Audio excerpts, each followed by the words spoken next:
有一次去甜品店，看到别人在吃爆浆蛋糕，把我馋坏了。谁让我是吃货呢？今天咱就自己从家里做一个杨枝甘露爆浆蛋糕。先来做一个6寸的戚风蛋糕，碗内打入3颗常温鸡蛋，先给它蛋清蛋黄分离，再取一个碗倒40克牛奶、40克玉米油，用蛋抽搅拌至乳化状态。再准备50克低筋面粉、6克玉米淀粉，给它们全部过一下筛，用蛋抽画 Z 字形的方式拌匀。再把刚才的3个蛋黄放进来，搅拌均匀，只要没有干粉就可以了。蛋清内滴几滴柠檬汁或者是白醋去腥，用电动打蛋器先开高速搅打到起圆圆的大泡泡。45克白糖先倒入1/3，继续搅。等搅到比较细腻了，再加入1/3的白糖，继续搅。等感觉到稍微有点阻力了，改成低速把剩余的白糖倒进来。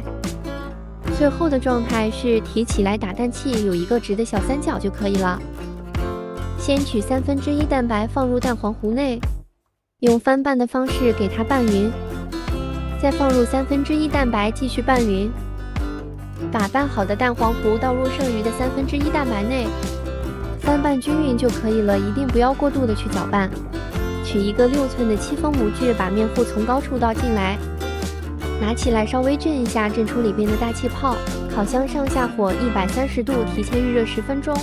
放在下层先烤1个小时，时间到后再把烤箱调到150度烤10分钟。烤好后立马拿出来，先震一下里边的热气，倒扣在网架上晾凉。脱模的时候一定要彻底的凉透才可以。取一个圆形的模具或者是杯子，从蛋糕的中间给它掏出来一个洞，再从蛋糕的周围围一个裙边。如果你家里没有，可以省略这一步。下面来做爆浆的部分。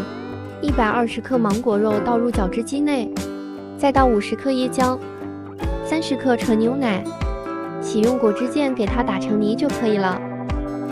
再从一个碗内倒入100克淡奶油，我放了20克白糖，这个甜度不是很甜，开电动打蛋器给它搅打，这个不需要搅到硬性，只需要搅到比浓稠的酸奶稍微稠一点就可以。把刚才搅好的芒果汁给倒进来，继续用电动打蛋器给它混合均匀就可以了。搅好后把它全部倒入刚才的戚风蛋糕里边，再放入提前切好的50克芒果块，这个多点少点都没有关系。再放一点有滋的果肉，再来1勺煮过的西米。下面就是爆浆时刻，这是整个过程中最期待的一刻。